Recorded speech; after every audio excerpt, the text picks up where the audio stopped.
Okay, MultEQ-X Audyssey. Just wanted to do a walkthrough of the basics and then maybe some of the advanced stuff at the end as well, just to show you how to use this app and in my opinion how to get like the most out of it. But we can also see what Audyssey is doing with its calibration. So let's check it out.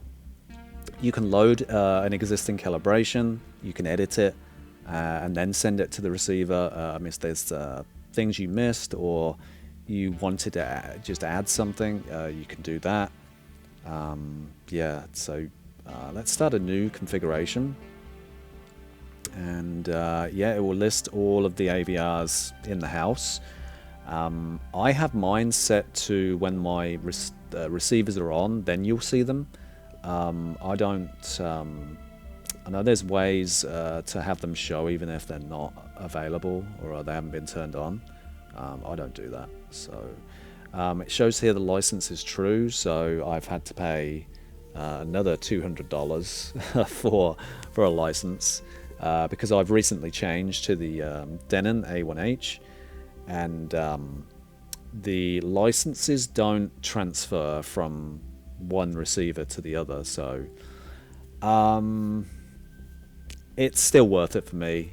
I wanted a new receiver, and you know, I was willing to pay the $200 because for me, having a receiver that you can't actually calibrate with would, I don't know, it just, I mean, it sounds great, don't get me wrong, but you know, I think you need to calibrate these speakers in any room, even if the room is absolutely incredible and you've got incredible gear, it still needs a calibration. So yeah, so let's get to the basics. So connect.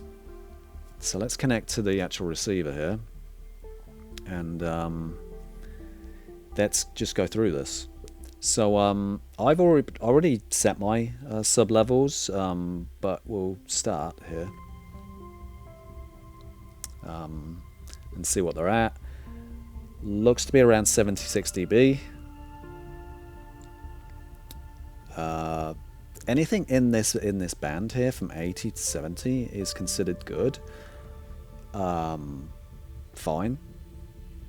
It's just the reason they want you to do that is because they will more than likely be EQing their system to 75 dB flat, right? So that it just wants to be in this range. So chances are my subs, if they're 76, they'll have to play some negative numbers there.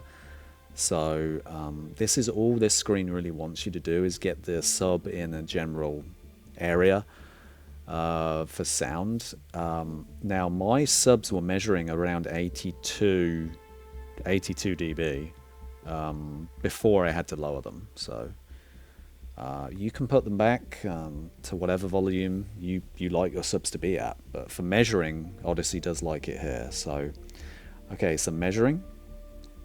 This is now the measurement screen. There's nothing being applied to the receiver, but we don't know how far the speakers are away. We don't know what they measure yet. We don't know how loud they are. So Audyssey does need to do an initial measurement to get this really get this underway, to get some of the numbers, and in say the calibration setting here, it populates all of the settings in here from these measurements. Now I can measure all of these positions, but I'm going to measure them, just this one and maybe the right one, just individually first, because I have like 12 speakers here and I don't want to make you sit through it, to be honest. So I'm just going to cut that out. So if I want to measure just the front left, now I can measure, click this button, I walk out the room, right, and it just measures all of the speakers. You can do that, and I will do that, but you can also measure them individually, just in case, you know, somebody was doing something outside, right, making a lot of noise, or somebody came into the room and it wasn't expected. You can remeasure this. So this is nice to just remeasure positions.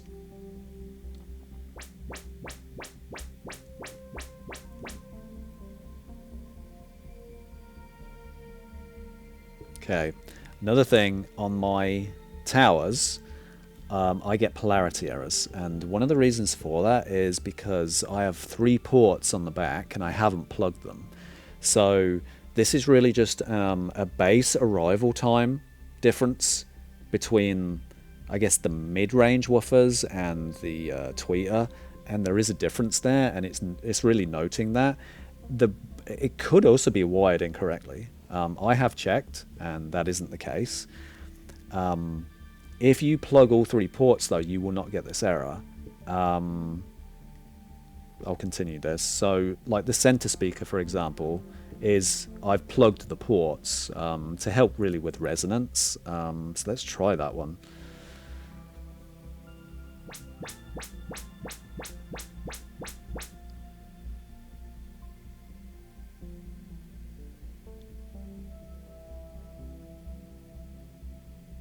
Okay, and yeah, those ports are plugged, and there's no polarity errors whatsoever on those. And the same for actually, I think, all of my surround and Atmos speakers. I've plugged them all. So I use bookshelf speakers for the Atmos as well as the surrounds. The reason I did that, I didn't want a tonal difference or anything like that, but when you're putting speakers in different parts of the room, you're going to get tonality differences anyway, right? Even if they're the same speakers, they're not. You can move pink noise around the room, and it doesn't sound the same from each speaker. So you can get them sounding close after a calibration, but because they are in different parts of the room, if the response is different, then that means the pink noise will also be different, which means they will sound different. So yeah, so that is this. I'm going to just cut it here though, but I am going to measure all of these positions and get everything measured, and we'll continue from there. Because yeah, I don't want you to see this. You know, have to sit through this because it's about 4 minutes, 4 to 5 minutes, and it's just going to be you know, me sitting here. So okay, that's all the speakers measured, and let's just go over it really quick. So this is how far essentially the speaker is away, 6.85 milliseconds. This is the volume balancing that it would have to do. So it'd have to be lowered by 0.16. The front right is very, very close, practically the same distance. It needed to be increased by around a dB. If you notice as well, the volume here is very specific, and typically if you're not using, say, this app, you couldn't have this type of detail. You have to increase the volumes by 0.5, 1, 1.5, and so on. You don't typically have this type of detail. However, in the settings here, you can turn on enable precise trims, which allows these numbers to essentially exist, and to be able to use things like this, because otherwise this you couldn't make this adjustment without increasing it by 0.5 instead of 0.16. So it does give you a lot of really fine-grained control here. Center was actually perfect. It didn't need any change, and that's actually how I do mine anyway. I measure everything based on my center. So it's interesting that is 0. So nothing needs to be applied there. Again, it's got the distances. It does this to all of the speakers. Back surround is high, so it needs to be lowered. So it just gives you all this information, and this is all just with the Audyssey microphone.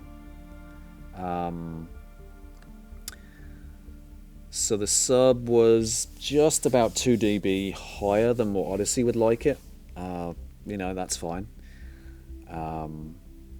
And yeah, so and the distance here is 22 milliseconds away instead of 7s and 6s, so it's just over 3 times the distance.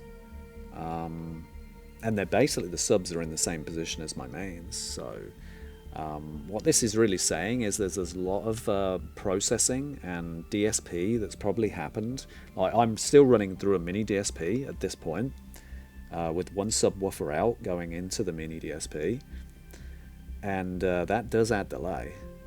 I think just the MINI-DSP itself adds around 12 milliseconds of delay. But then you've probably got processing as well on the sub itself. A lot of these new subs today have a lot of modes and DSP that you can do on the sub itself. So that's essentially why subs are that far away. Yeah, so but as you can see now, it's showing here as well where the detected cutoff is 40 Hertz, 60 Hertz. Typically what Audyssey will do is it will go to the highest one. So this says 50 Hertz and that says 40. It won't pick 40, it will pick 60 because it needs to cover this one. The center would be 60. I'm clicking on the wrong thing.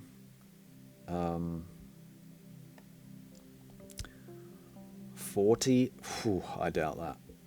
But if Audyssey is doing this, making things flat, then maybe 40 Hertz actually is correct, just for this type of calibration. I wouldn't choose 40. I wouldn't choose 40 and my mains are 60, that's for sure. But again, this is just the way Audyssey is. Subwoofers 20. And these are all the same speakers, right? These speakers are all the same. So, and this is just, hey, one speaker's picking up at 60, one's at 50, and the other's at 40. And this is really just dependent on the room, where they are in the room. But this is really why it is best to get in and manually change this. Now, if I wanted to, let's say I didn't want to use Audyssey's measurements at all. I'm like, look, I want to do everything myself, right? You can exclude the position. If you do that, all of these are flat now, right? All of it's flat. All of it's flat. That means, essentially, if you sent this to the receiver, it would sound as if Audyssey is turned off, right? Audyssey would be turned on, but it would sound as though it was off, because nothing is being applied. Your speaker is essentially doing what it is naturally doing, and this is really the best way to fully calibrate your system. However, let's see what Audyssey is doing first. You can go into the target curve here, and you have the typical high frequency roll off, which Audyssey uses.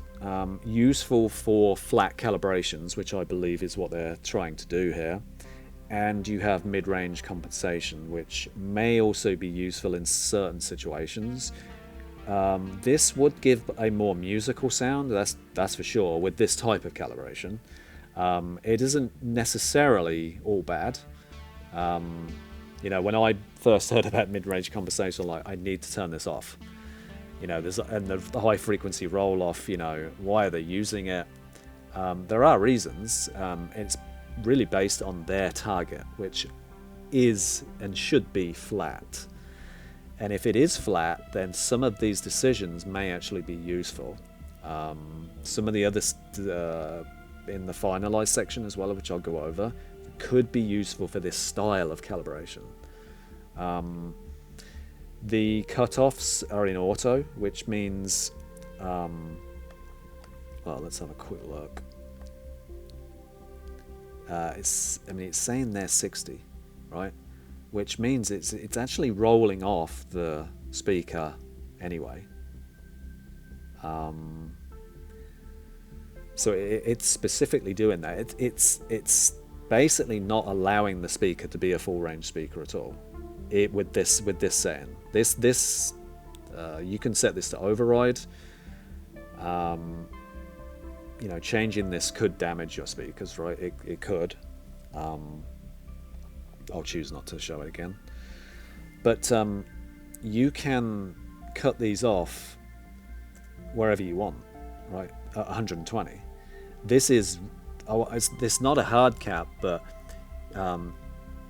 even if you set your speakers to large, and this is override, they won't be large anymore. They will not be large, because this is choosing to roll this speaker off at 120. So even if you set the speakers to large, this is just rolling off. So I mean, right now we're going to leave it to auto. What I do is I disable this, right? So I let the system roll off. I'll let the speakers roll off when they roll off, right? That's just how I do it. But for now we'll do auto, and again this is rolling off at the detected level, which according to this is 60. Let's have a quick look at the others. It's 40. Yeah, I would not do that. But you know, that's just the way it is. 60, 10. They've put this mid-range compensation in the subwoofer channel. Not needed, but and they got the roll off there, but it's obviously not needed. It wouldn't actually get used as well because of the next screen, which is essentially the curtains section. You can choose to do things individually instead of just applying to, say, the fronts. You could apply something, say, just to the left speaker if you wanted to. This is really now the way to get much more control out of your system. At the start, we could only calibrate with pairs, so you could only calibrate the fronts together, the backs, together as a pair. And I thought it was good, right? Because I didn't know any better. But once they added individual channels, that really does change your sound. You can get a much much better sound with individual speakers. Definitely. You can import an EQ from, say, RAW, and import a target curve from RAW. Well, not RAW, just a target curve, which is typically a text file, where it should be a text file, going from, say, 20 hertz all the way to, say, 20. It might go up to 24K, and that could be useful. With Audyssey's style of calibration, literally just putting a target curve over the top of it, that could really be useful. It's definitely something I'd like to look at. So we're going to leave those in for now. So let's have a look at the right speaker here. You can click on these and just see what's going on. Now, if you've used the app before, these are like curtains where you can choose to not EQ in certain places. Obviously, if you're pulling the curtain all the way here, the speaker's just doing its normal thing now, right? This is the after, which is actually the speaker, right? And then now we've seen all the corrections. So the purple is actually the correction, which should almost be an inverted response, right? So whatever is happening down here should be happening up here as well. And that would give you this one, the orange one then. So we'll take this off. That. This is what it wants to do, and this is the mid-range compensation here as well. Again, could be useful for this style of calibration. You've got the roll-off here as well. So, to be honest, that looks as though it's starting around 8K, which is not a bad thing. Not necessarily a bad thing. A lot of speakers will probably be rolling off here anyway. Let me see. I mean, my speakers are starting to roll off.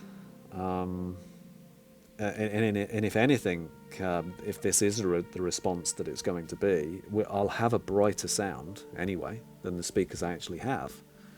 So now whether we like that is up for debate. So now I do not know what limit smooth does because they just added it. However, limit all, whatever this says here and this says here, it will EQ up until those specific points, and then it will not apply any more EQ whatsoever. But if you set this to limit measured, now what this does is, if you say import a target curve and it does go to say 24K, this allows you to go beyond that. Now, even though this does, you can't actually go higher. It will still always lock there. You can EQ past this 20K with this setting. So, which is nice, but I'm kind of seeing that it's kind of useless, because the corrections made after 20K, I really want to know who could actually hear that. I just don't know. I just don't know. I mean, maybe a couple of dogs, you know, but definitely not me.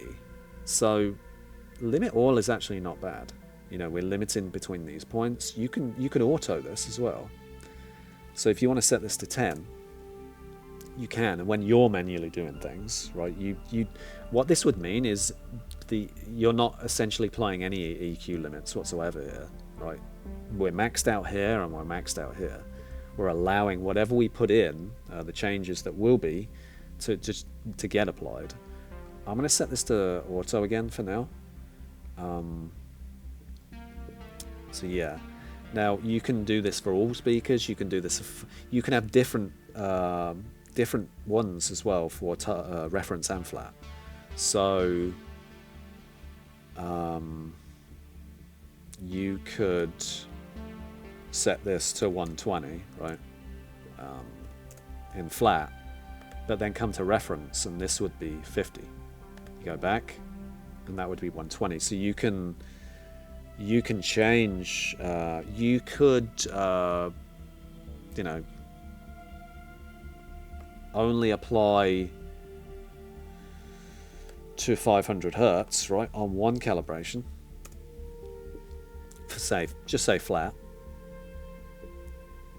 right, shown here, but for reference we go say full range. So there is a lot you can do here, and this is really just where EQ is being applied, right? That's all this is.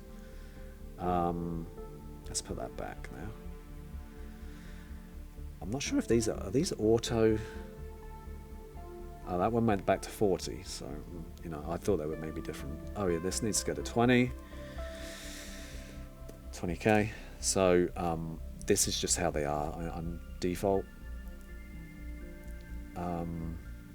Yeah, so now same with the sub.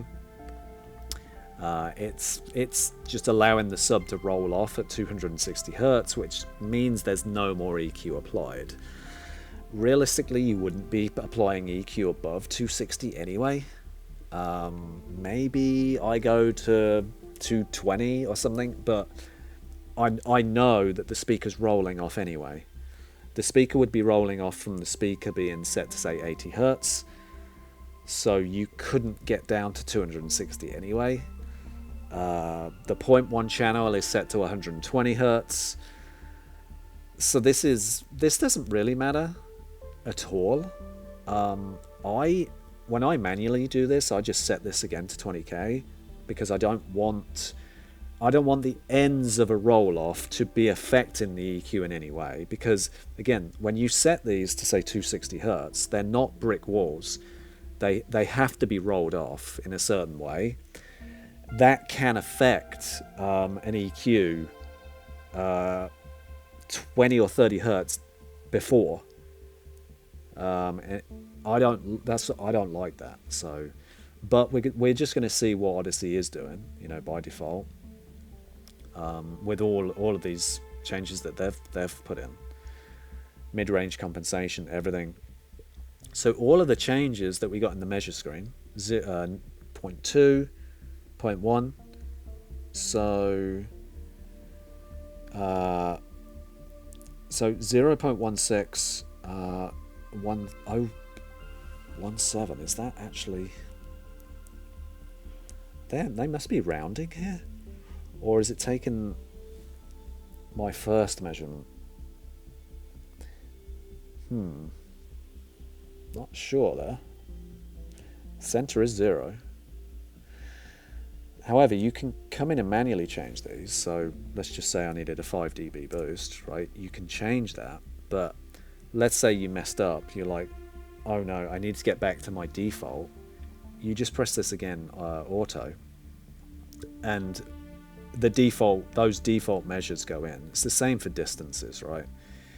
You could set this to 15, and you were messing around with a lot of all of these, and you didn't know how to get back. You just switch back to auto. This 15 will go back to 6.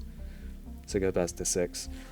That is, it's a really easy way to get back to the default setting if you feel as though you have messed up in some way. You can see the cut-offs again. So 60, they're setting the speakers to small at 60 Hertz. 40. That, I know that's not right. For the left and the right surround to be at 40, there's no way. Because they're actually the weakest based speakers in my room, so I don't know how they've got there. This is just the way things are. Now I could remeasure it. I could. And just see if it's any different. So it looks as though most of the speakers are 60 Hertz, and to be fair, when I measure in, say, RAW, that's what it does show. The speakers actually roll off at 60 Hertz. So I don't think that's wrong. You could manually correct one here, though. Okay, so now we can transfer the filters to the receiver. What I do here is I put MultEQ enabled, and what this does is that when it sends to the receiver, reference will be turned on, right? And the calibration will be turned on. But you can, well, you could turn that off if you wanted to, right? So you could send it to the receiver, but Audyssey wouldn't be turned on. You can do that. I don't do that because I like to measure instantly, like what the changes I've made are. Now dynamic volume, I don't mess around with these a lot, so I really shouldn't be talking too much about these, but from my understanding this increases center channel and surrounds. When you have it at low level, it increases those channels, and I guess you can choose whether it's aggressive or not so aggressive. This is something I don't mess around with, and the reason is because mostly when I'm in here, this is a movie room, right? I don't really watch anything else in here. Movies, I mean, maybe some TV stuff I do watch, but I'm kind of watching it in a serious way, so chances are the volume of what I listen to is at a level which I think it should be. And when I say that is, we all have different levels, I guess, what reference means to you. And to me, I just make it so I hear the volume of dialogue in a particular way. I want it to sound at a particular level. And each movie is kind of mixed at different levels. And, you know, that's just the way things are. You know, if you put on a Disney movie, right, and then you put on Blade Runner 2049, the differences in bass and volume are massive, right? So, and this really gets on to dynamic EQ. In practice, this is it's actually excellent because you can listen to it, say, low volumes, and have more bass and more treble, and it sounds as though almost it was when it's louder. It has that more bass impact and things like that, and it does sound good. The issue with this, though, is again, movies are not mixed at the same volumes, or even if they were supposed to be, 10 years ago they weren't. And I've had since Atmos came around in like 2012-13, there's been so many different changes in the way volume is used. And, you know, the difference between Dune 2 and Monkey Man. I watched Monkey Man the other day. Monkey Man I had to listen to at reference, right? But Dune 2 I listen to at -6. So if I set dynamic EQ on and this was set to reference, it would still be applying dynamic EQ when I listen to Dune because it hasn't reached 0 yet. That to me is not like the way I have my system set up, that I could never do that.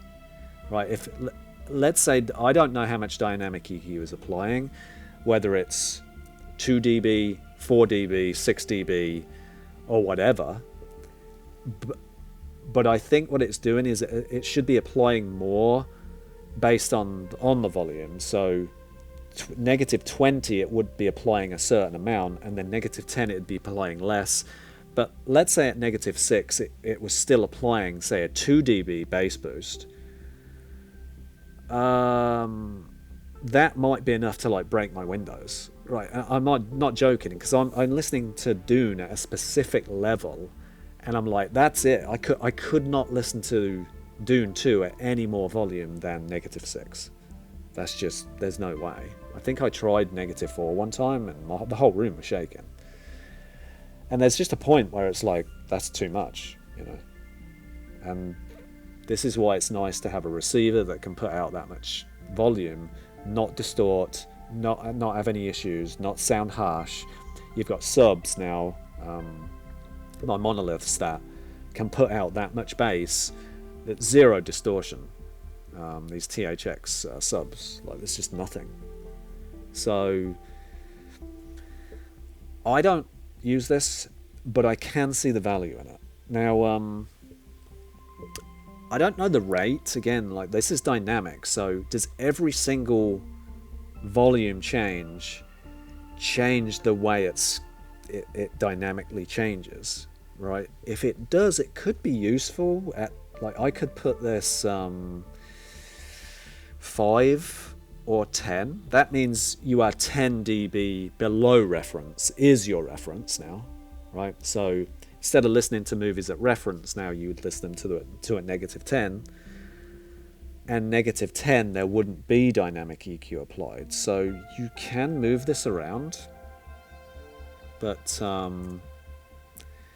yeah, this is these are settings that I would always want turned off on the receiver, because I use this room specifically to listen to at certain volumes. So I've essentially EQ'd to that level already. Though again, I can see the value in this. Now the low frequency containment, I believe, is to change the sub levels at a late night listening. Again, I'm not doing that in this room. So these 3 would always be off for me.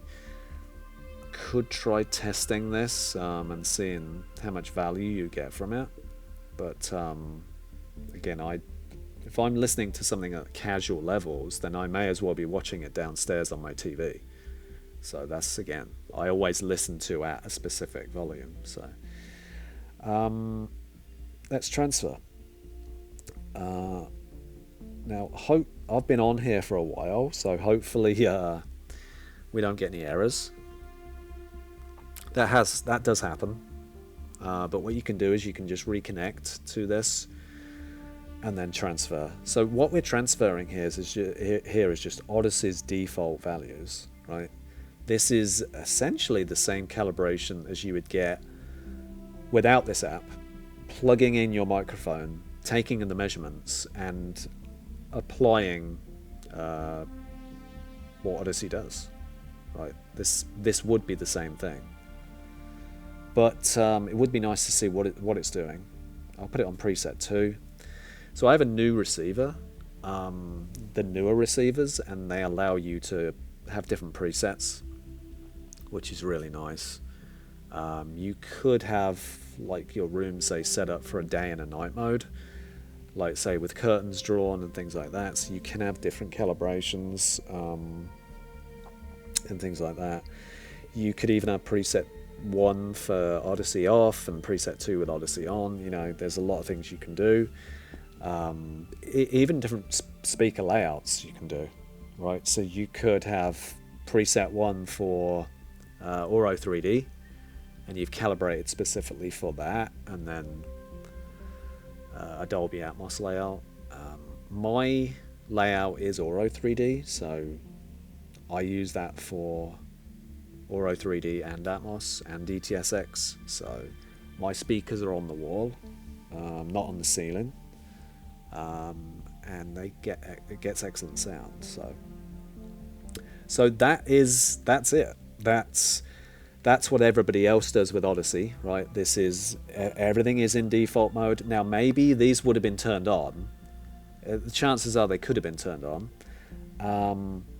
But let's see what Audyssey actually did. So this is a program called REW, and essentially you can measure what.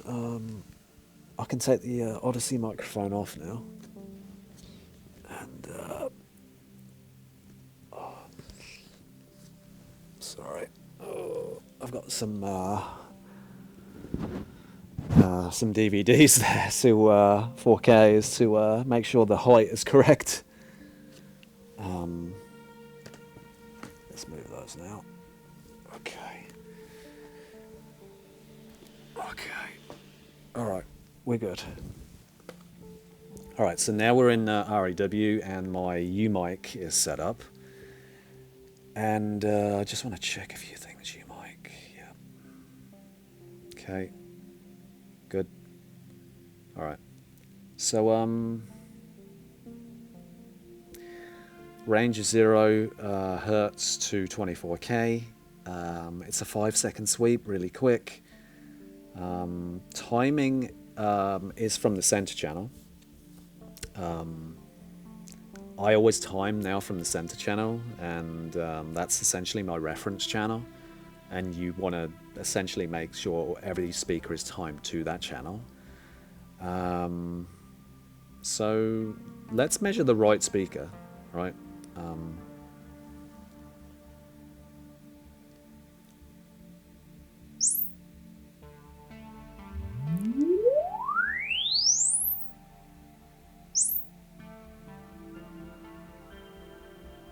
Okay. So there's a dip there. Probably shouldn't be seeing that, but and you can see that there's actually more treble in the system, right? This is with the speaker set to small as well. So the sub is activated. Now you can see what Audyssey was trying to do here. It was definitely trying to get this flat. Now it looks to me as though they've overcorrected on this, and on the treble there, and we're still using this. That's on reference. All right, still applying to reference. We're in reference as well. So we're applying this roll off, and it's still too bright. So it's overcorrected there. Now I want to see if the center channel is similar to that.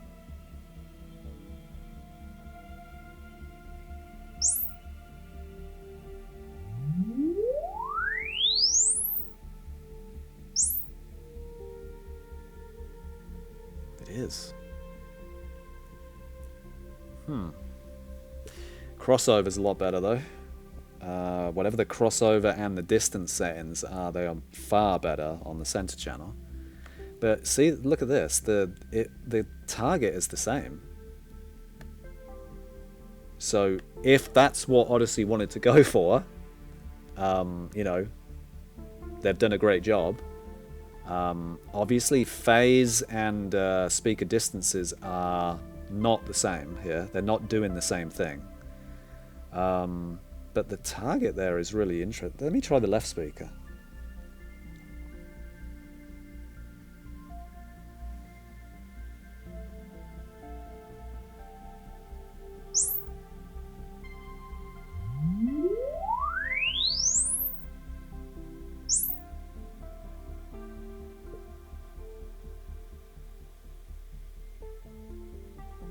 Okay. it's doing the same thing every time. So in some ways that's good. You know that they're doing something, but for me, this is way too bright. Right? That is way too bright. If now we have the high frequency roll off here, and I'm not actually sure what it's trying to do. Obviously, there's a massive drop here at 11K. But this part here, this even has mid-range compensation in there, which would be around 2K, which, yeah, there is a dip there, right? But then we get a high... I've heard this, by the way, and every single time I've turned Audyssey off, right? So this is with subs engaged, right? They are definitely... That's flat bass right there. But it does look as though the crossover is again best on the center channel, right? That bass crossover there is excellent. So the distances between the sub and the center is done very well. The mains is done poorly, right? Because there's a dip there. Now maybe now I will say this though, my speakers do definitely have a dip, but I actually thought it was around here. So now let's just do another random speaker. Back left, let's do the surround left. Let's do the surround left.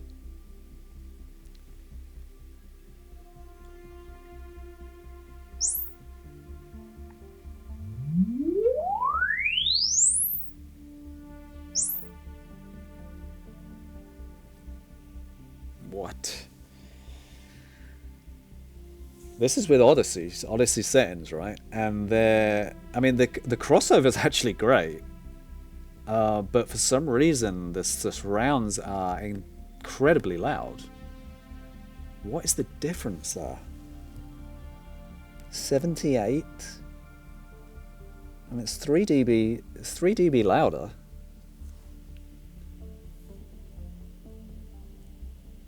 I don't know why they would do that.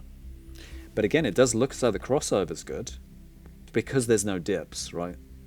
I'm not really seeing this activation of mid-range compensation on that speaker as well. But what we can do is we can align in RAW. Let's actually align to 75 so we don't have to move it. So if we align all the channels at 75 dB, now you're actually seeing that the targets on them are roughly the same, right? They are having this treble kick at around 3K to give that brightness.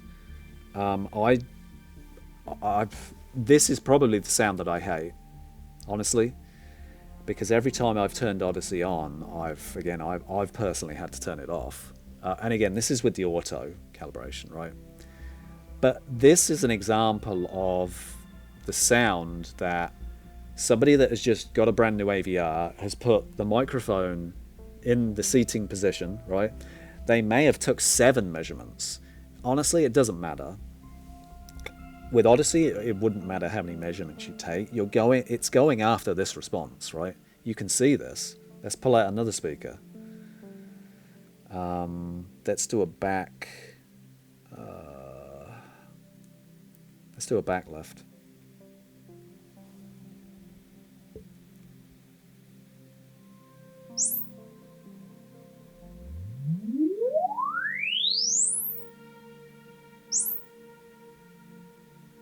It's loud again. So it's 80. That's 5 dB louder. I don't know why it's doing that, to be honest. But it's made an effort to do that on all of the speakers that are behind me.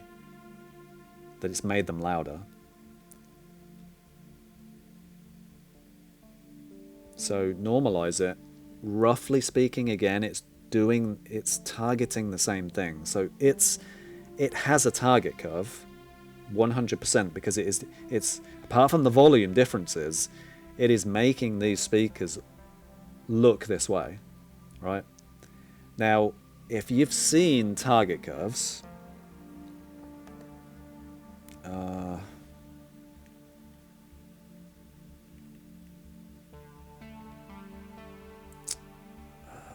Harman target, let's just pull that in. That's normalized 75, right?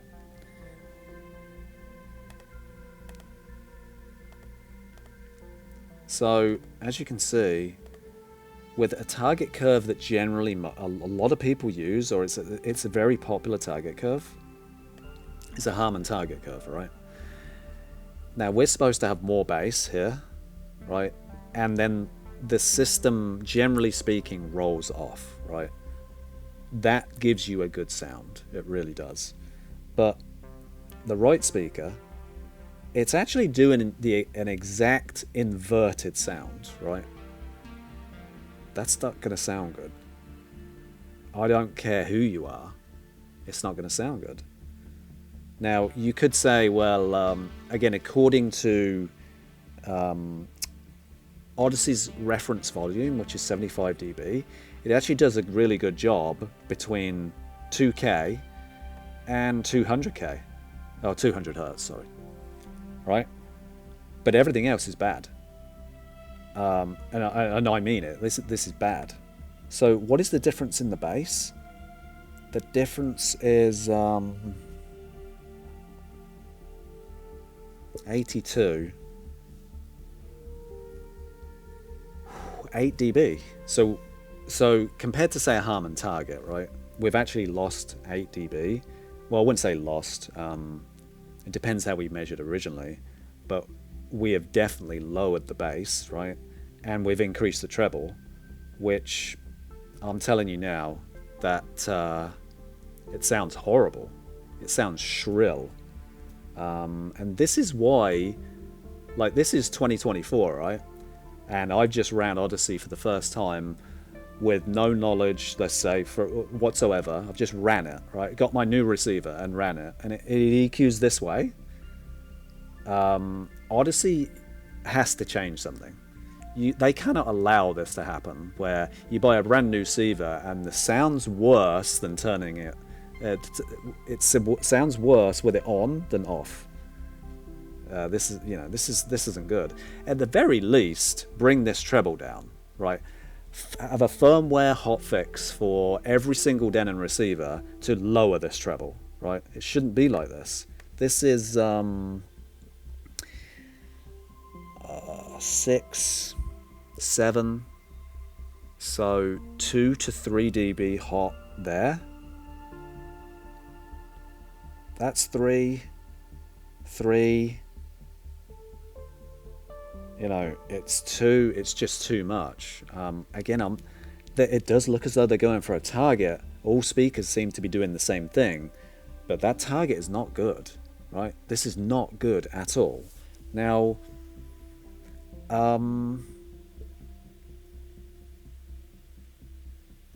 what we could do, though, to try and just do a very quick fix, we could import a target curve to Audyssey, but what we could do before that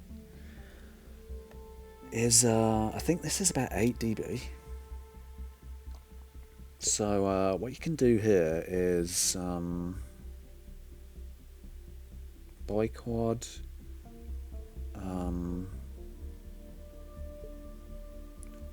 second order low shelf with Q.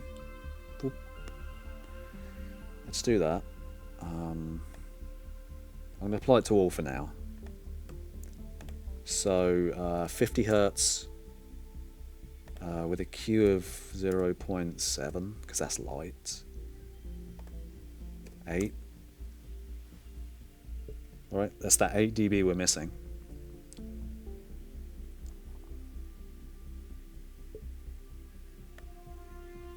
Applies to all channels.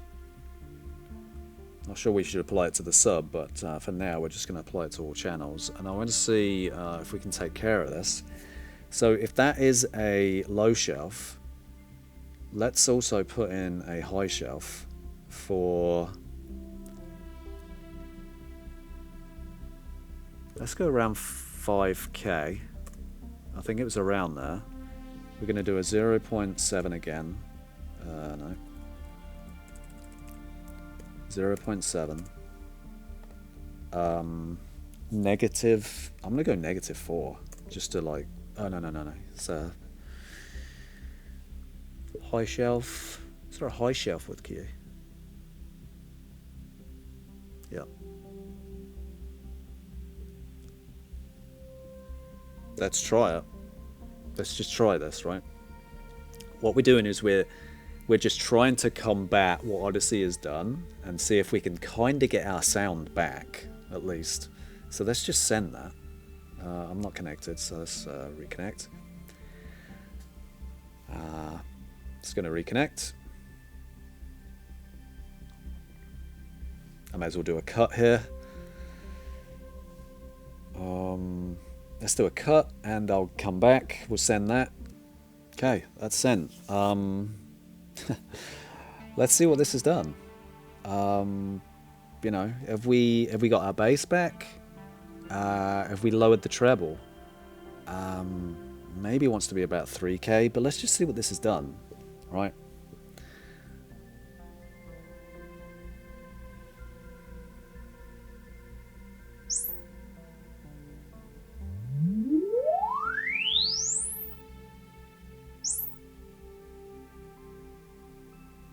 Okay.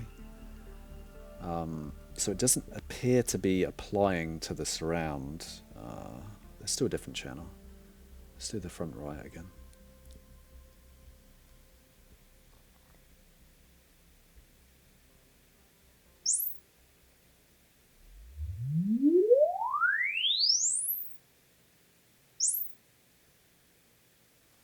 Okay.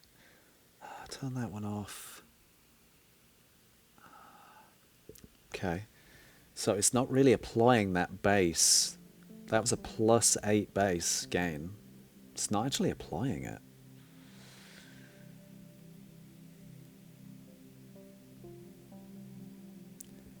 Slightly, nearly taking care of this treble issue. Right, it's we need to take care of that. But this, from this point on, it's actually not too bad, right? Pull this down, son. Maybe take care of this peak here, and it's tracking actually quite well, right?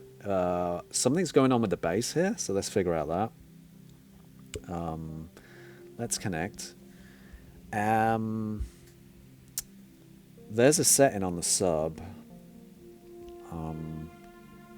because I'm assuming this is a lot of it is sub. In the design target curve here. Let's go to the sub. And down here, it's really not readable. You can't even get down far enough.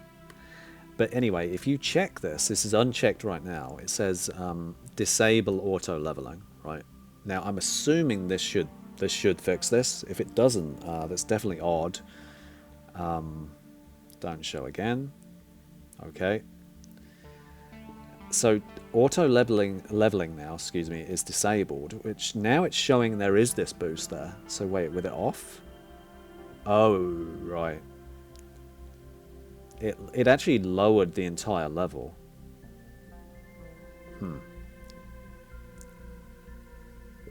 That should fix it. Now, some are probably saying you're boosting by 8 dB. This is true, but Audyssey's calibration has used negative numbers to bring down all of the EQ as well. So we're just kind of balancing the books at this point. Let's send this and see.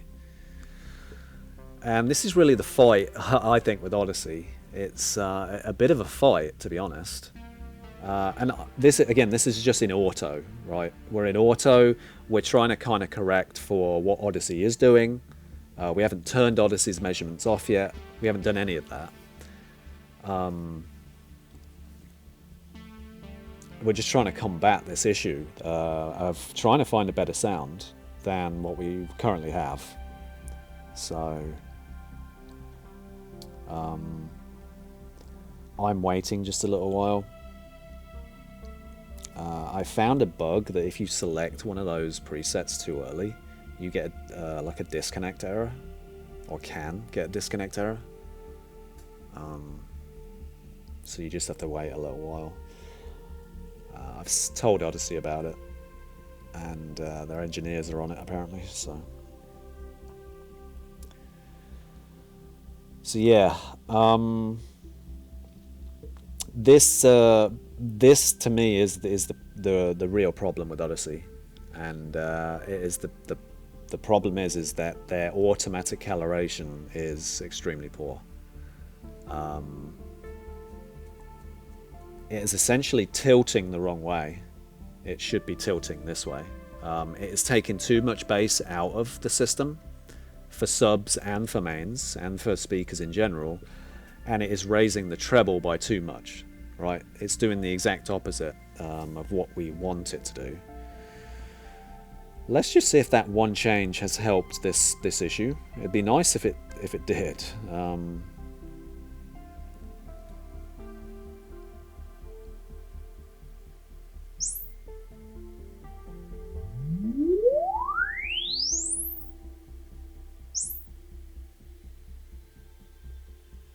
Better.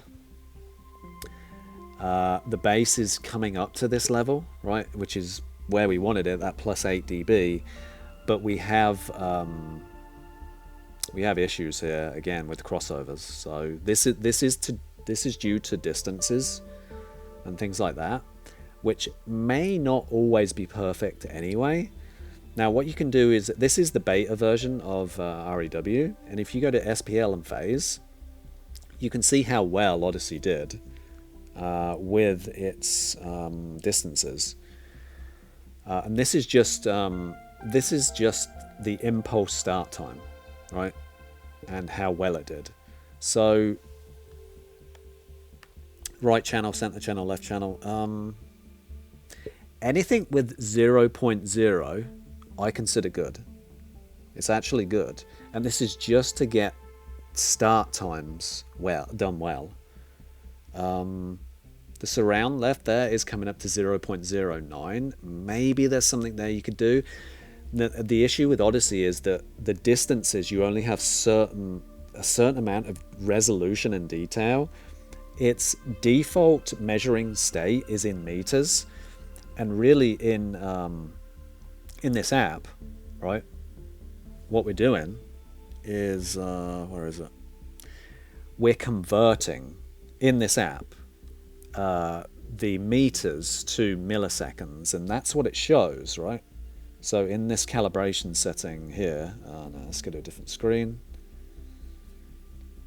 When it says like milliseconds, it's really this app. This is just a display, right? Under the hood, I believe Audyssey is measuring in meters at 0.1 or 0.2 meters, in that resolution. And the changes we make here, like in, say, the calibration settings, are really just a conversion of that process. So you can only get so close, and unfortunately I have tried, and it's not a fun place to be, like just going back and forth on how close you can get these start times. And that's what this is. This is impulse start time. I consider these good. I can see them all. My camera's here, but it's 0.007. That's excellent. On the right channel, right?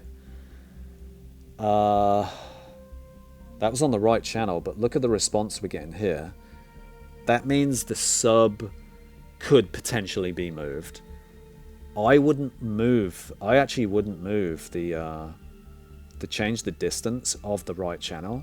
Maybe this is a sub issue, but again, if you look at was it the center, the center was good, right? We want this bass boost, yeah, sure, but timing wise it looked really good. So this might be a little bit of a balance. So you're gonna have to like make for yourself, like with timing and phase.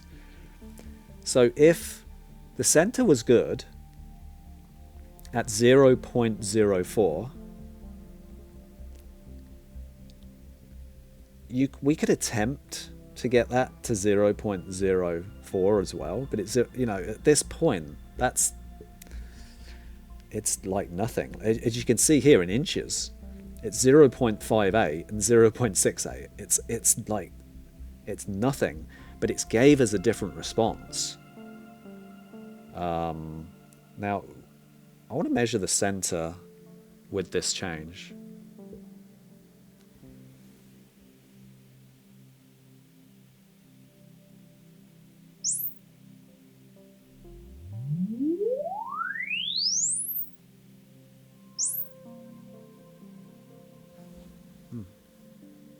See, center is quite good.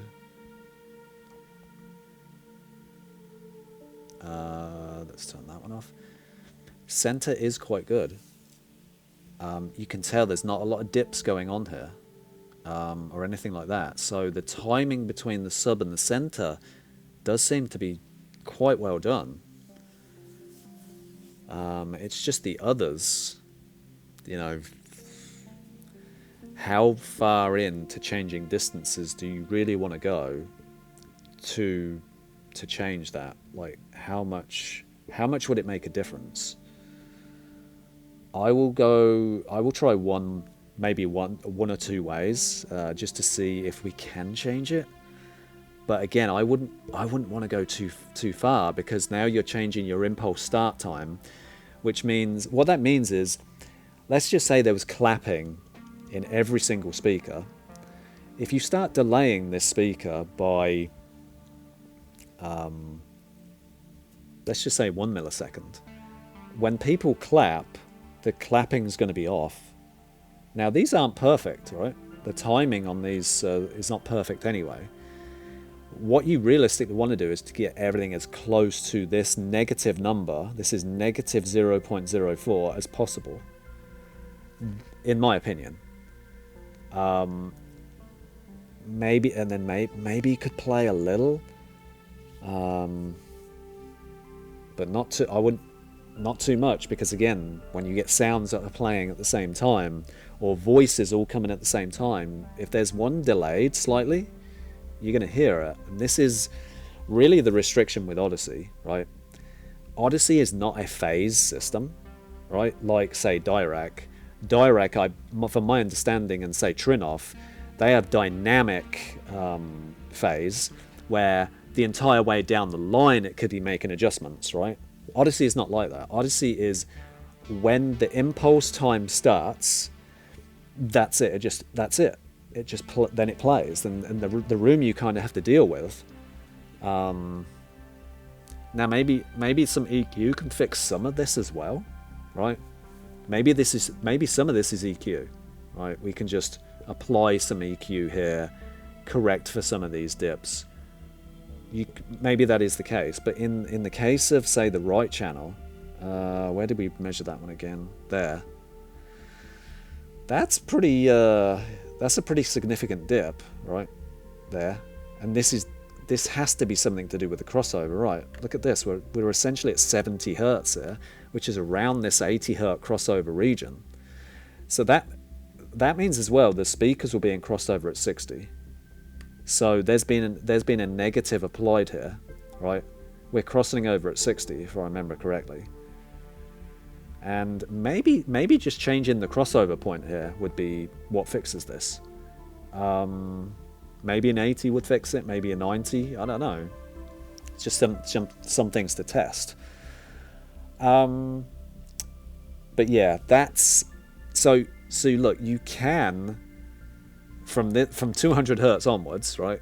And to be honest, what you could actually do in the app, if you knew this, and let's just say you could fix this and maybe fix this as well, and then it went flat here and then down, and you was happy with that sound, let's just say you were, What you could do is go back into the app. I mean, I think this will work. Let's try it.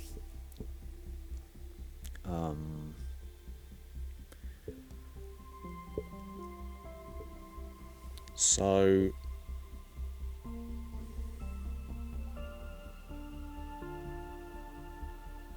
I'm just going to set this to disabled for now. Disable. Oh, that was that anyway. Auto. Disable. Right, so it's not actually getting boosted. Right, I see. Oh, that was auto.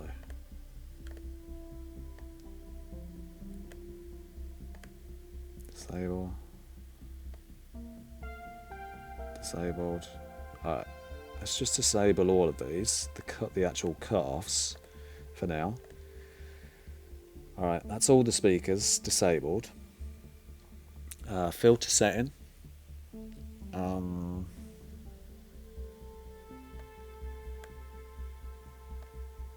What I'm going to do here is 200, 300. I'm going to set this to 300, right? If I can. I might not be able to. Is it 250? Oh no. So I'm not going to apply any correction above or below 300 for now. Let's just do a few speakers. So the front three for now. Let's do the front three, excuse me. For now, and just see if that kind of fixes our bass issue. And the treble, obviously, we could fix later, right? Let's send that. And the reason I'm kind of doing this is, and it's still keeping all of Audyssey's calibration and things like that, I'm just trying to show you what, if you allowed Audyssey to keep its calibration results and its measurements, what you can do to try and change it. If you wanted to do, if you didn't want to disable Audyssey's measurements, right? Just some of the things you can do. I've got to wait a few seconds. Okay. Because I kind of also wanted to go through this and see for myself, like how, like what can you do with even with Audyssey, you know.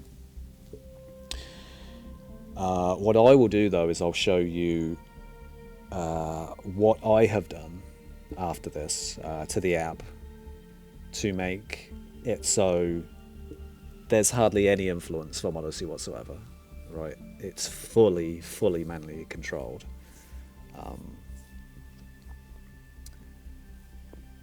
I won't spend too much time on that because I've got a load of other videos about really explaining how I do the calibration process, but I just want to show you, generally speaking, what I do to the app, right?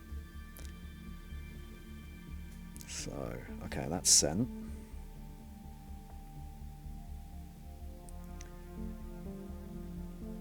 Let's turn that off. So this is our target again, roughly. Or a good target, right, that we want to go for, we want to aim for. We'll measure the center.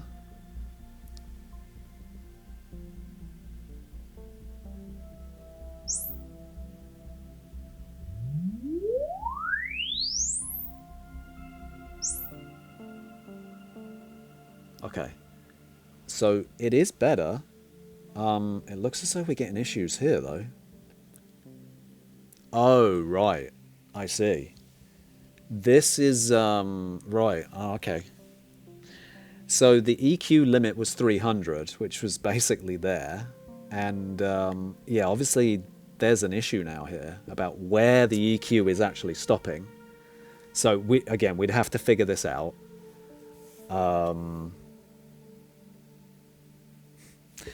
Yeah. It did pick up the... We did pick the bass up here, though. Yeah.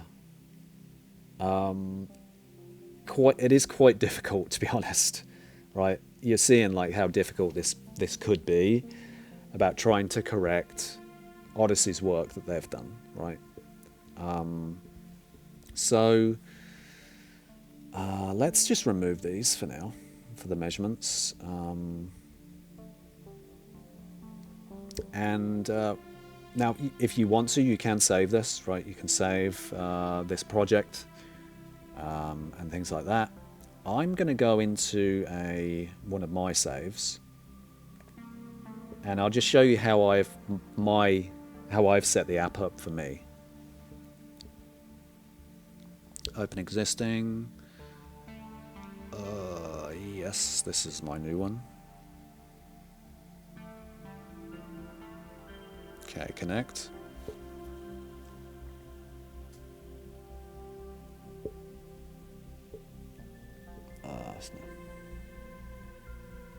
Well, we can go here. Yeah, that's fine. I'll go to target curve in a minute. So we're on reference. Everything is manual. 10 Hertz, 20K. Now, limit all or limit measured can be used. If you do want to go further up, you can do that. All of these are manually controlled. Flat is the same. Right, so I've maxed everything out, right? I maxed everything out. Now this calibration, I am trying a calibration of essentially around 500 Hertz and above. It's just a calibration I'm trying right now. And how I achieved that is, so as you can see here, I'm not applying, this is an import target, right? So this is a custom target curve that I've made. And what I've done is I've not included any of Audyssey's measurements whatsoever, right? So it thinks the response is perfect. So based on that, you can import a target curve to correct for where your speaker originally measured, right? So an example, actually, do I have the measurements?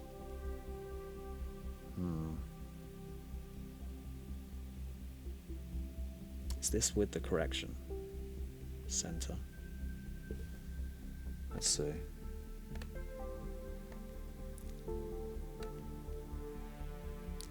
Let's put that on as well. Okay.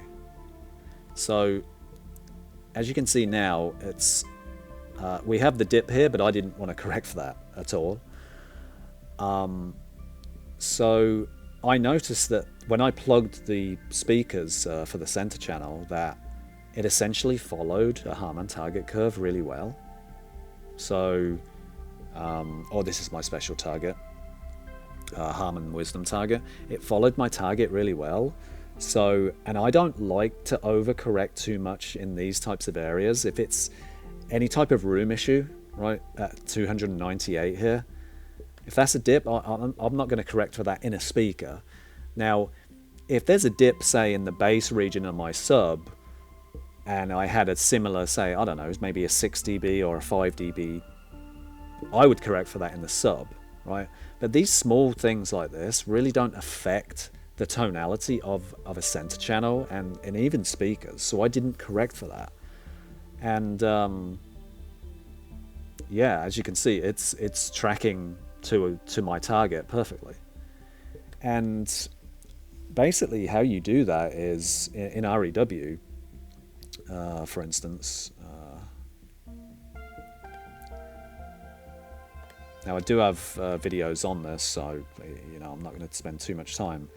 But essentially what you would do is, this is your response, right, of your measured, this is what was measured, right? And it's kind of all over the place. You would use trace arithmetic here. It is target, so Harman target there, over center. And A divided by B, magnitude division, right? And you come up with this correction curve, right, which is essentially this, which is our other one here. It's this, right? So this is an exact invert of the response compared to our target, and it gives you this. it essentially gives you this, which tracks to it. If you wanted to do a different target, you can do a different target. But how you do that is you would essentially export it from REW here. Right, you would export this, export as text. I was messing around with this, so let's do 48 for now. And then I export to my folder here. I'm not going to do it now. I'll show you one. So center, for instance.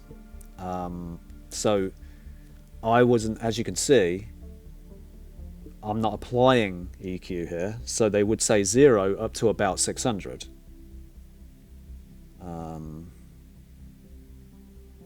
Sorry. So zeros up to about 600, right? So I manually edited it to be that specific way. And then these are the corrections, right? So a few negatives here, a few positives here, a few negatives, and this is this correction versus the target itself to get to this point, to get to this sound now. And basically what you do is you import, so that it would be that center, right? Let's remove one. Let's remove the center, which it was, right? So import target, center, select file. We are on that one, yep. I've got a lot of calibrations, so I need to make sure I'm always using the correct stuff. So you import, right? That's that text file. And these corrections here, again, give you this sound. So it's tracking to our target really nicely. I'm not overcorrecting for some of these issues, either in the room or the speaker. I'm just not doing it. But the tonality of the speaker is absolutely gorgeous, right? Compared to this game of whack-a-mole we was trying to play with Audyssey's measurements, right? So it does show you the power of what you can do. Now, I did this with an importing target, so it's a text file, right? And you can import this, but you can also do it with import EQ, right? You can do the same thing. You can take this, so it'd be center to the EQ in REW. That's not none. Our target is Harman Wisdom, which is my my target. We would do full range, so let's just go 20. Let me go 24. Is it 20? Yeah, 20. So same thing. Where is target? It's 75 dB. Let's bring it down to 0.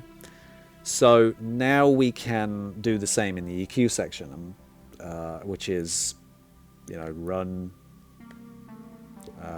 this EQ, see what we get. So as you can see, it's only correcting for a few things because it may not want to boost, and that's probably, yeah, I've got these set to 0. But what you could do is you can lower your target here, so it will pull down, right?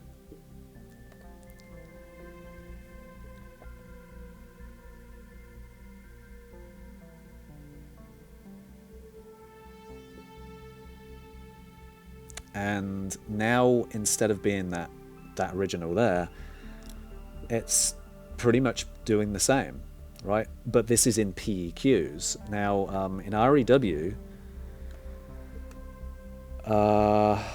I use generic, it's a generic filter system. And what you do is I've changed this to configurable PEQ. And I've set this up to be exactly how Audyssey is, right? So the Q range is 0.01. Let's see if that's correct. So biquad. So the Q is 0.01. So we have, well, it was the other way, wasn't it? 0, 1. Oh, it doesn't do that. So wait, is that? Huh. 0, 1 doesn't work. But this does. Anyway, you have 2 decimal points worth of accuracy in the cues. So I changed REW to be exactly the same. The gains are 1 decimal place, so you could do 1.2, right, as a gain. And I have that, see the gain range here at negative. I took the boosts out because I have done EQ this way before, and I've felt that Audyssey sounds better when you don't actually boost, you bring everything down to a level. So I put the gain, the negative range at 10, but you can't boost, right? But the steps are 0.1, which again matches the volume of this 1 decimal point. So the range can be 20 to 20k, that's fine, right? Now the steps, I've done the steps as high as they can go, which is 1 per 1 frequency. And I've done as many filters as possible because Audyssey doesn't actually have a limit on the amount of filters that it can import. But back to this frequency thing, I've got it at 1 hertz, so it can make decisions every 1 hertz frequency, which is extremely high res for the most part. But as you can see here, when you click on import target, it says, especially for import target, that they should be 3 hertz apart. And I've been talking to Audyssey about this, and this is the limits of the software itself, right? You cannot have more detail than this. So when you get into, like, say, bass detail, like, say, if you're making a cut or a change from, say, 40 hertz to 30 hertz, sorry, 40 to 30 here, in the subwoofer, you only have 3 taps. I think that's how they would call it, right? You have 3 taps of essentially information where you can tap to. They have to be 3 hertz apart, so it would be 3, 6, 9, right? So you can only EQ 3 parts within that 10 hertz section. Whereas this is why I started going back to my MINI-DSP, because you have so much more fine granular detail over these dips and things. In all fairness, you may not be able to hear all of it, but whenever I EQ with a MINI-DSP versus, say, a Audyssey, the bass just sounds cleaner, it sounds tighter, and sure, I had to pay for that too, because I actually have an SHD now as well, which is the one with XLRs. I know it's expensive, right? But to get the type of bass that I really wanted and that thickness and fullness, I did struggle with Audyssey, and I do think it is because of this, like, kind of resolution limit of 3 hertz. Now knowing this though,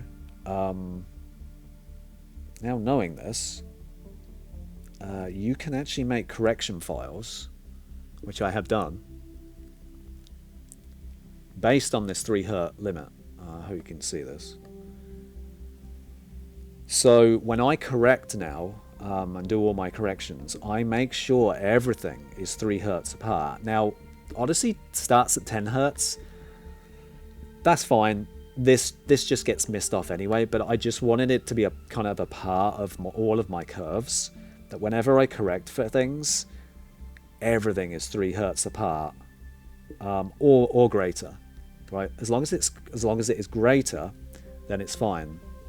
Now, I just want to, based on all of this information, because I know this is now the advanced, like, kind of advanced, but based on this, based on kind of knowing this, I used to stack, I don't advise it anymore, and I've done videos on it, and you can import a target curve, right? Apply it, but you can then import another target curve over the top of it, and you can stack target curves on top of each other. Now, there's a problem doing that. The problem doing that is that you are limited to this 3 Hertz frequency apart range, and I've had times where I have stacked 3 target curves on top of each other, and a week later or a day later or even in the same session went to measure.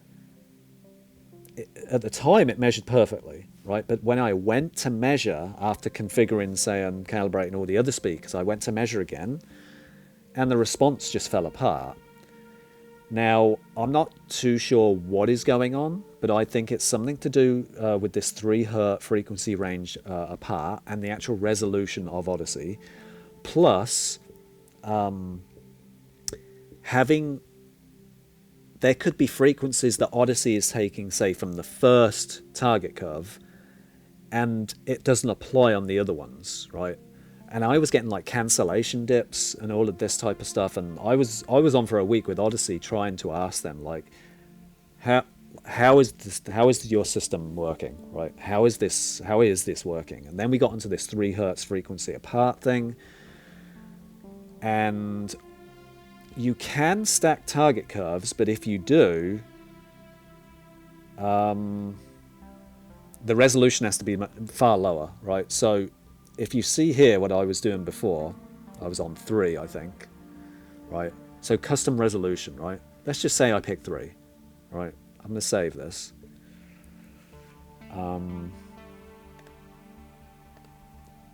Test.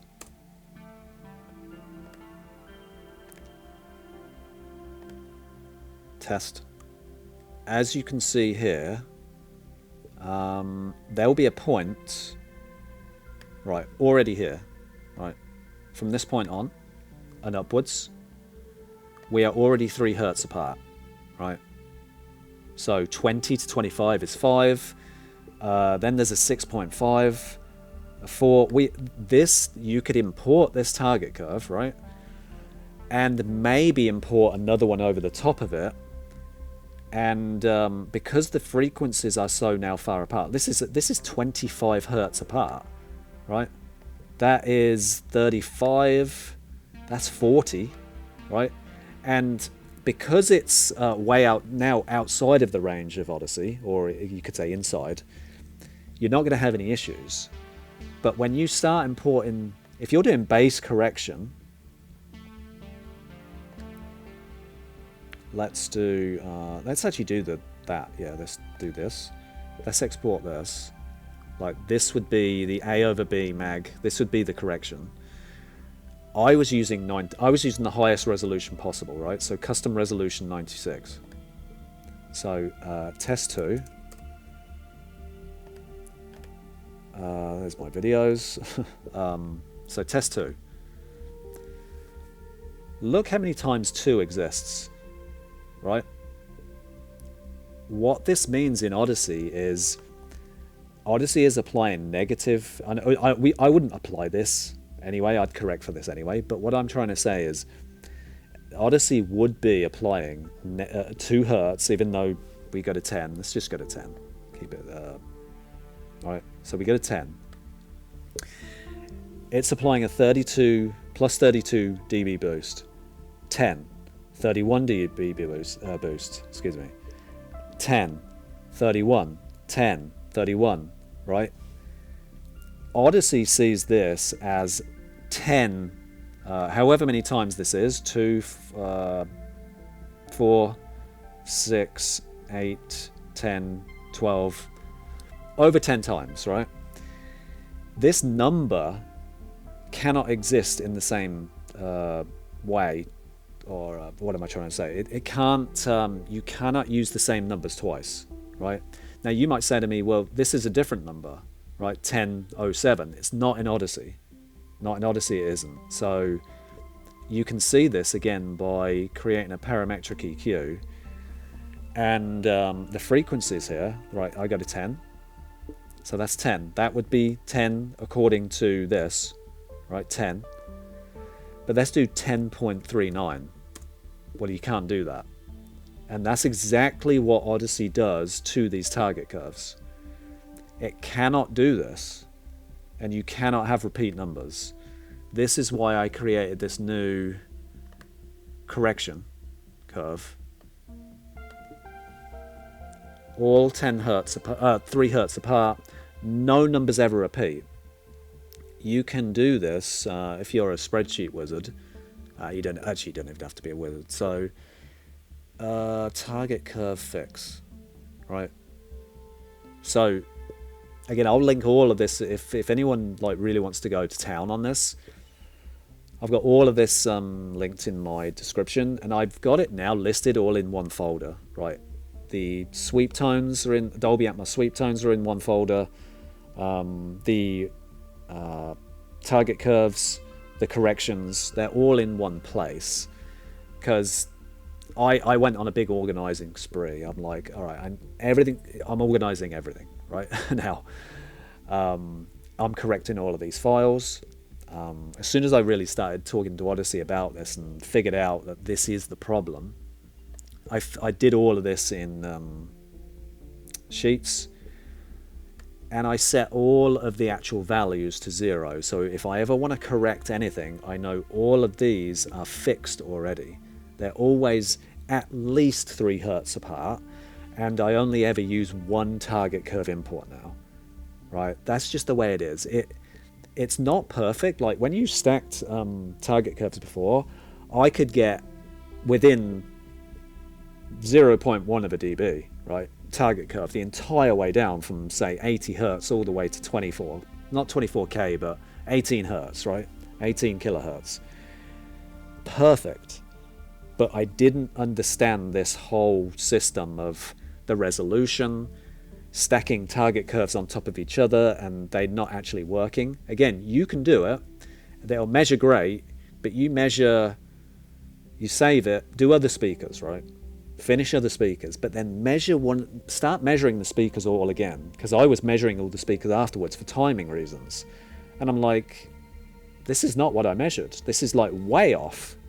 So again, this is why I did this.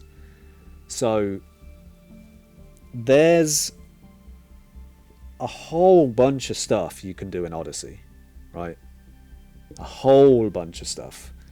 From the mundane, well, from the basic level of trying to correct what Audyssey has done, we're going to put more bass back into the system. Maybe plus 10 bass was where we really needed to be.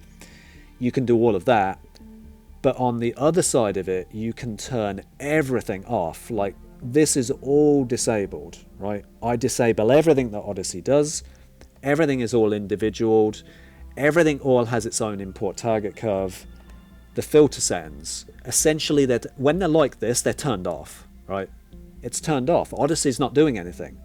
The calibration settings, these are all mine, right? This is all manual now, right? I control everything. Everything is controlled.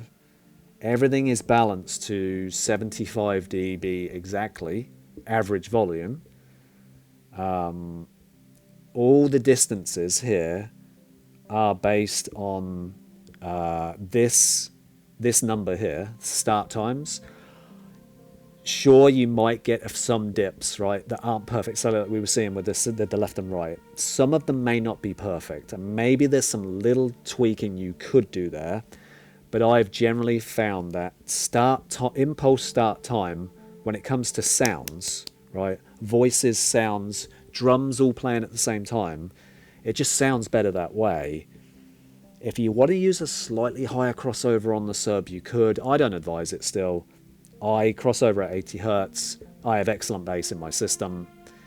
There could be a slight dip somewhere just before 80 hertz. I kind of accept it, right? So the distances, even the speakers, like I make sure they're manually all enabled. I set all my speakers to small. They're all at 80 Hertz, right? I think 80 Hertz sounds the best. My speakers technically go down to 60 anyway. I'm kind of lucky. My speakers are bassy. They do have a lot of bass, which is a really good thing, because you know, it gives you more options, to be honest. Still wouldn't run them large or anything like that. You know, they need to be controlled at 80. And I really love the sound, of my system now. And I'm trying this, not doing too much EQ down low, right, in that bass area, but having gorgeous tonality, right? Having gorgeous tonality, and you know, just finding where's the actual measurement there versus the target, right? So just having really gorgeous tonality like this, it's amazing how much different your speakers can sound versus, say, the Audyssey automatic room correction. The differences are night and day. And unlocking all of this power is really just about getting in this app, getting REW. If you use it a lot, REW, this is a free program. Please donate to the developer, because it's one of the best programs out there that is free. And definitely try and donate.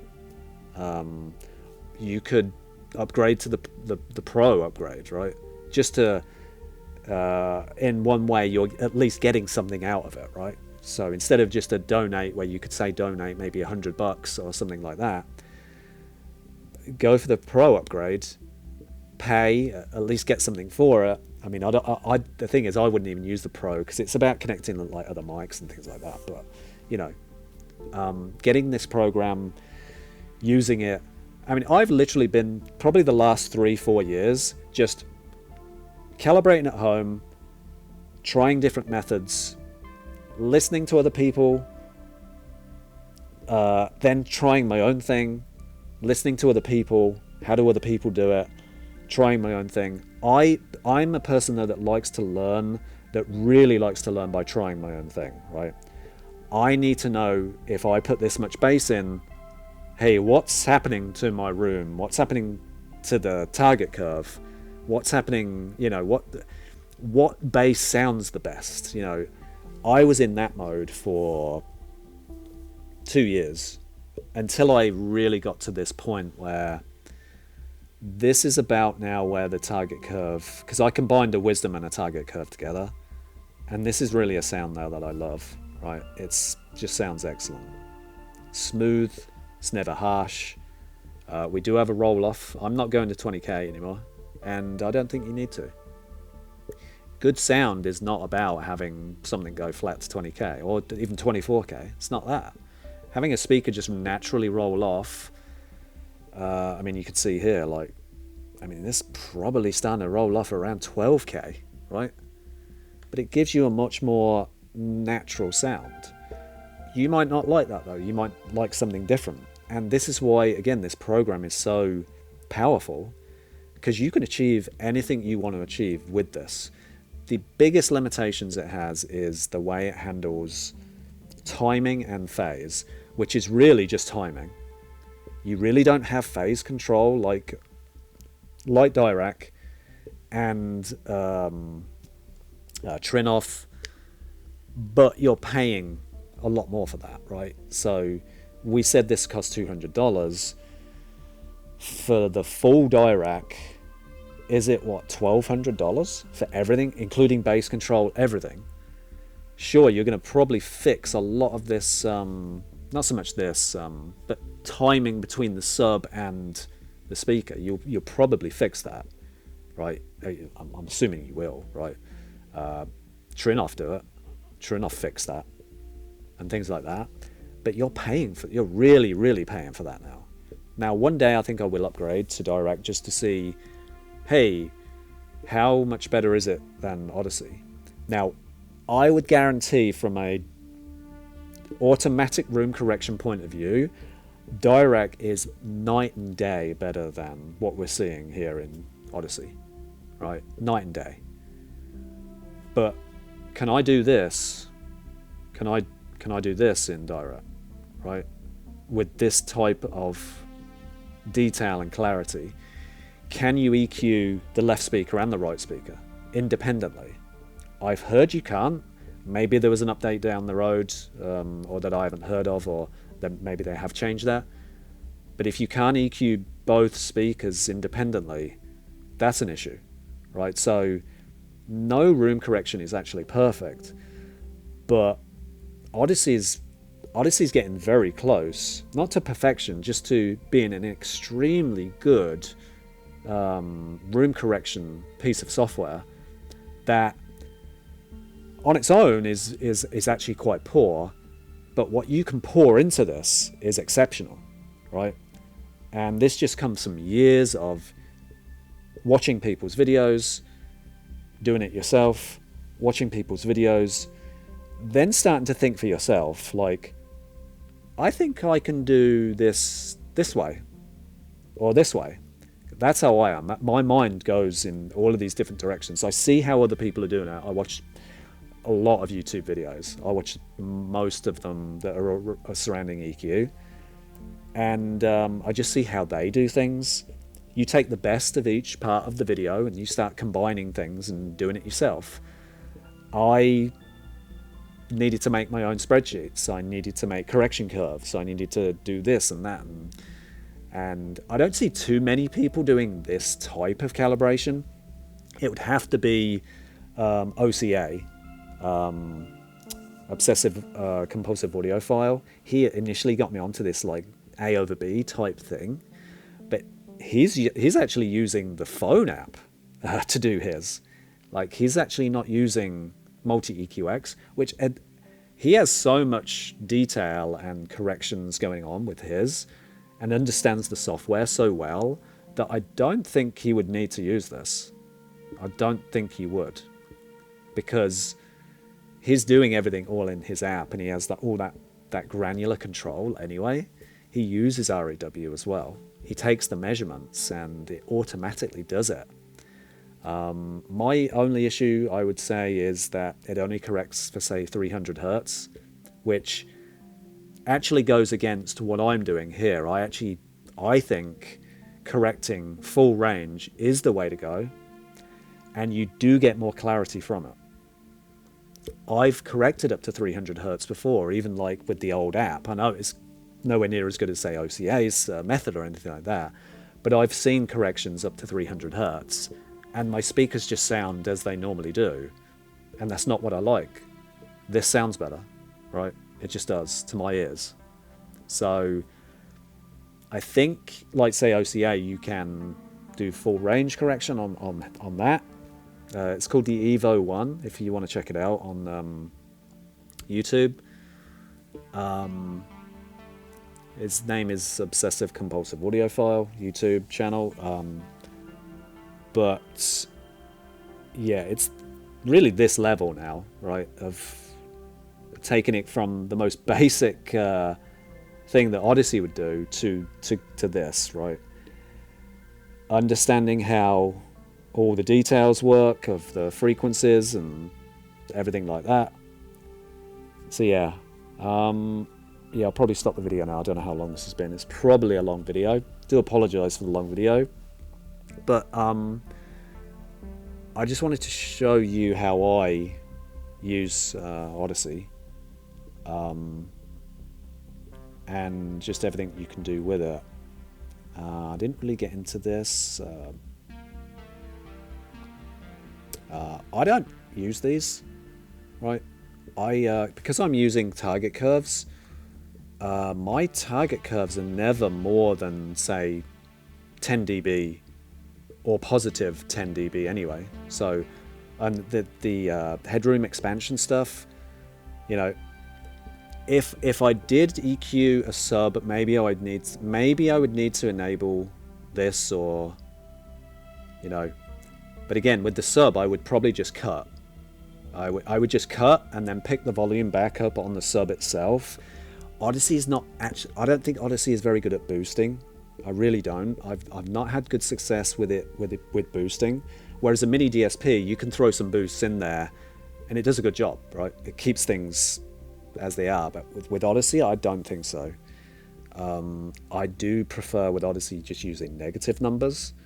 And if I had to pick volume back up on, say, the sub, again, I would increase the volume on my subs.